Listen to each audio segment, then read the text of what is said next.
اگر شوہر شکی مزاج ہو تو بیوی نماز توڑ کر کیا فون اٹھا سکتی ہے؟ نماز کے دوران پہلی بات ہے موبائل کو سائلنٹ پہ لگانا چاہیے۔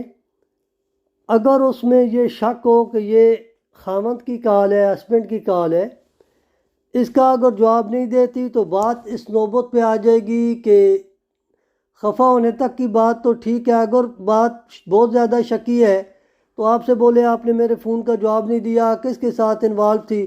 اگر بات طلاق تک چلی جاتی ہے، اگر آپ کو اندیشہ ہو کہ اگر میں نے فون نہیں اٹھایا تو اتنا شکی ہے کہ مجھے طلاق دے دے گا یا بہت مار پٹائی کرے گا، تو پھر آپ پھر آپ اس کا فون طلاق کی بات ہو تو تب آپ اٹھا سکتی ہیں۔